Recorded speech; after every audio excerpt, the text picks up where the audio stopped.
안녕하세요, 조명입니다. 오늘은 몸 그리는 방법에 대해서 이야기를 해볼게요. 그런데 몸 그리는 방법을 하나의 영상으로 다 이야기할 수가 있을까요? 절대로 그렇게 할 수 없을 겁니다. 다만 몸 그리는 연습 방법, 그 순서에 대한 이야기는 할 수 있을 거예요. 제가 5단계로 나눠봤습니다. 첫 번째, 원과 네모로 인체 그리기. 우선 머리를 원으로 그려줍니다. 얼굴이 생각보다 기니까 조금 긴 타원으로 그려줄게요. 처음부터 자세히 그릴 필요는 없습니다. 그리고 상체를 얼굴 2개의 길이에 가깝게 네모를 사용해서 그려줍니다.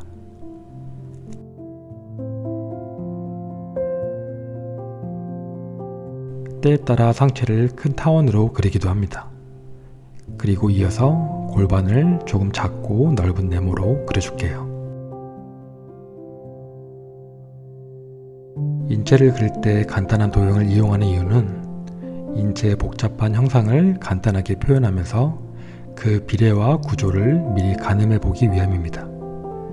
물론 이 과정이 더 디테일한 표현을 하기 위한 전 단계라고 생각하실 수도 있습니다.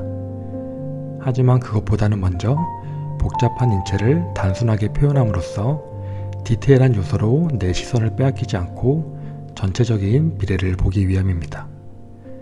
우리는 기본적으로 자연스러운 형태를 알아보는 눈을 가지고 있습니다. 꼭 그림을 잘 그리는 사람의 시선이 아니어도 그림을 잘 그리지 않는 저희 엄마도 이런 그림, 이런 사진을 보면 이상하다고 생각할 겁니다. 실제 사진의 어색한 점을 우리는 쉽게 찾을 수 있습니다. 하지만 우리가 그림을 그릴 때는 내가 그리는 그림이 실제 인체와 다른 것이라고 인식하기 때문에 그리는 중간에 어색한 점을 찾기가 어렵습니다. 조금씩 인체처럼 바꿔가면서 어색한 점을 느껴보시면 됩니다. 이런 그림을 종종 보셨을 거예요. 이런 자료를 통해 기본적인 인체의 비례를 알 수 있습니다. 하지만 우리가 그리고 싶은 인체가 늘 차렷자세로만 있지는 않겠죠? 그래서 여기에서는 기본적인 것만 알아두면 됩니다. 그리고 인체가 움직이는 순간 이 원과 네모는 구와 원기둥 그리고 박스로 바뀌게 됩니다. 인체를 입체적으로 그리기 위해서는 이것들이 필요합니다. 조금 더 복잡해지겠죠? 그리고 구와 원기둥, 박스도 잘 그릴 줄 알아야겠죠. 두 번째, 관절 찾기. 이 단계는 첫 번째 단계와 거의 동시에 이루어지는 과정입니다. 박스 또는 원기둥으로 이루어진 인체를 이어주는 것은 관절입니다. 우선 얼굴과 상반신을 그렸다면 관절의 위치를 찾아서 동그라미로 그려줍니다.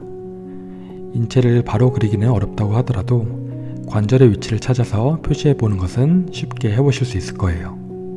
목을 제외한 관절은 동그라미로 표현해주면 됩니다. 목은 휘어진 원기둥으로 그려주세요.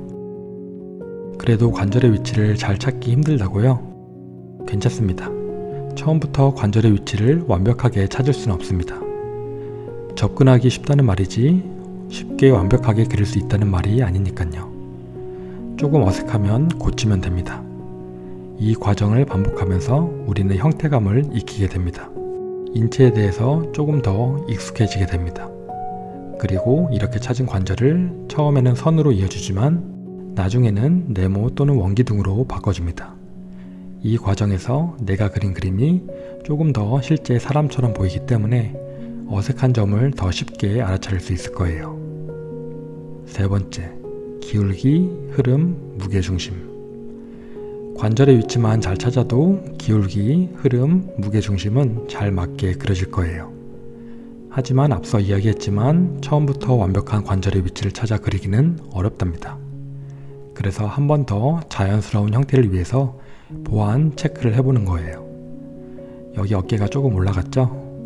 그리고 골반을 앞으로 뺀 모습이라 몸의 흐름은 이렇게 될 것 같아요. 뒤에 척추 라인은 이런 모양이 되겠죠. 여기도 어깨의 기울기가 틀려서 고쳐줍니다.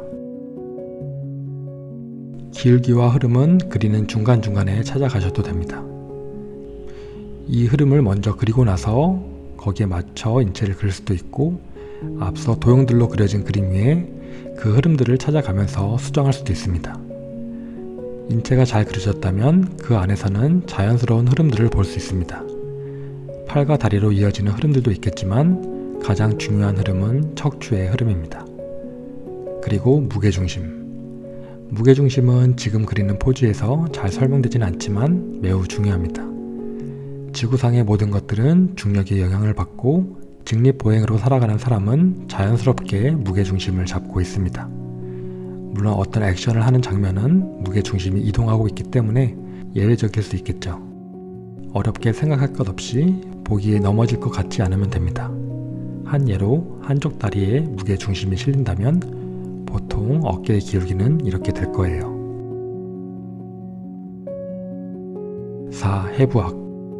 드디어 해부학입니다. 보통 인체를 그릴 때 해부학부터 공부해야 된다고 알고 계시는 분들이 많더라고요.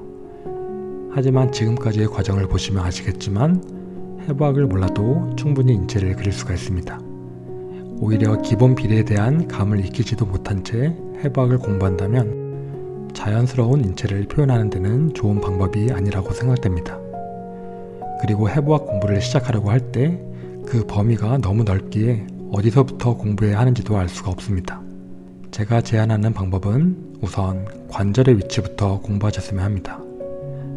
멋진 근육의 히어로를 그리는 게 목적이 아니라면 그냥 원기둥으로 된 팔도 괜찮습니다.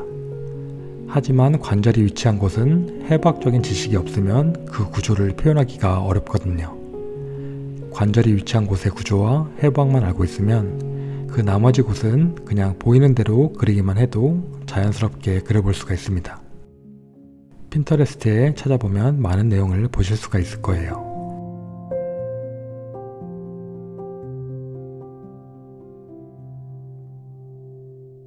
5번째, 제스처 드로잉. 첫 번째에서 세 번째 과정까지를 우리는 제스처 드로잉이라고 말합니다. 이 과정을 통해서 우리는 인체의 비례와 구조, 그리고 흐름에 대한 공부를 하게 됩니다. 어떤 부분적인 묘사나 구조를 위한 연습이 아니라 인체의 전반적인 비례, 흐름, 즉 자연스러움을 눈으로 익혀볼 수가 있습니다. 이것을 눈으로 익혀보는 것은 정말 중요하지만 많은 분들이 잘 알지 못합니다. 왜냐하면 눈으로 익힌다는 것은 바로바로 체감할 수가 없기 때문이죠. 그래서 바로 정답을 알려주는 것 같은 원리, 방법만 찾아 헤매니다. 원리와 방법은 책에 다 나와 있습니다. 수많은 자료를 쉽게 찾아볼 수 있습니다. 그럼에도 인체를 그리기 어려운 것은 인체의 자연스러움을 눈으로 알고 있지 못해서입니다. 익숙하지 않기 때문입니다. 인체를 구조적으로 잘 그리는 것은 꽤 어렵습니다. 많은 시행착오를 겪어가면서 익혀가셔야 할 거예요. 원리와 구조를 이해하는 것도 중요하지만 어떻게 하면 이 자연스러운 형태를 내 눈이 볼 수 있을까를 생각해 보시면 도움이 될 거랍니다.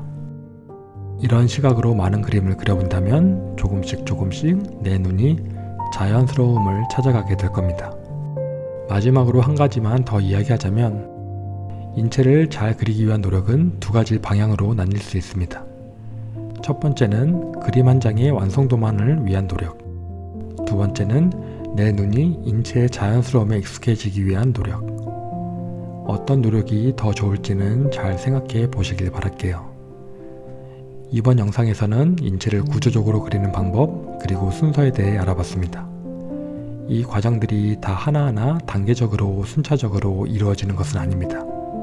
다 복합적으로 이루어지는 과정이고요. 다만 그림 공부를 할 때 더 효과적인 순서와 전반적인 의미 파악을 위해 5개의 단계로 나눠봤습니다. 앞으로는 자유롭게 그리는 크로키 말고도 구조적인 드로잉 방법, 제스처 드로잉 방법으로 그림을 그려보는 시간도 많이 가져보도록 할게요. 그럼 도움이 되셨길 바라고 다음 시간에 만나요. 안녕.